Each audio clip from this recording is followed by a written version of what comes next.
Règle numéro 1, éviter les produits industriels.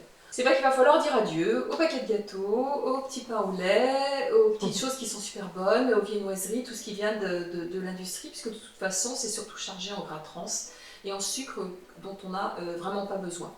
Bien sûr, on va y ajouter de la viande, on va y ajouter du poisson, on va y ajouter des légumineuses. Ça c'est extrêmement important, mais c'est la base. Voilà. Et on va s'arrêter là. Et après on va essayer de cuisiner de plus en plus, essayer d'introduire de plus en plus un peu de cuisine fait maison. Règle numéro 2, limiter au maximum le sucre.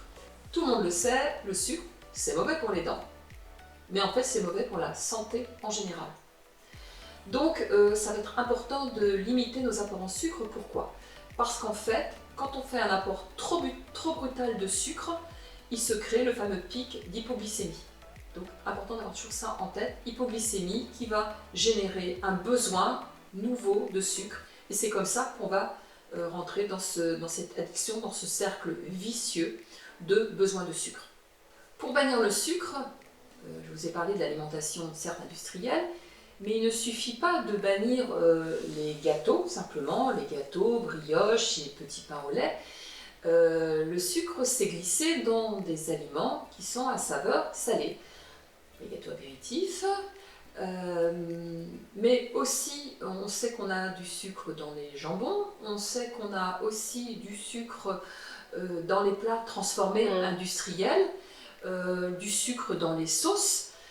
Donc c'est important d'avoir ça en tête. Le sucre, il est aussi dans des aliments qu'on n'imagine pas. Il est partout. Le sucre est partout. Règle numéro 3, des légumes et des fruits à chaque repas. Les fruits, lors du repas, on va peut-être terminer le repas plutôt par un fruit qui va être cuit. La compote est excellente, à condition qu'elle soit 100% fruit et sans apport, sans sucre. Voilà, sans sucre. Exactement. Voilà. On va plutôt même parler de purée en fait, de fruits. C'est intéressant. Le fruit cru, on va plutôt le réserver en dehors du repas. C'est quand même mieux pour l'aspect digestif. Règle numéro 4, limiter la consommation de viande. Je ne suis pas en train de dire qu'on arrête la viande, c'est pas ça du tout. C'est juste de se dire que la viande rouge particulièrement, on n'est pas obligé d'en manger tous les jours. Elle est importante parce que on va trouver dedans de la vitamine B12. Et donc ça c'est important pour l'équilibre nutritionnel d'avoir cette vitamine. Cependant, on peut se contenter de manger 1 à 2 fois de la viande rouge par semaine. On peut bien sûr privilégier de la viande blanche, entre autres les volailles qui sont intéressantes. Et puis ne pas oublier justement le poisson.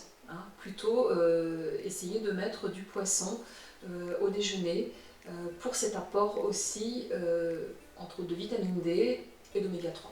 Le soir, le dîner, on va plutôt essayer de mettre ce qu'on appelle justement les protéines végétales.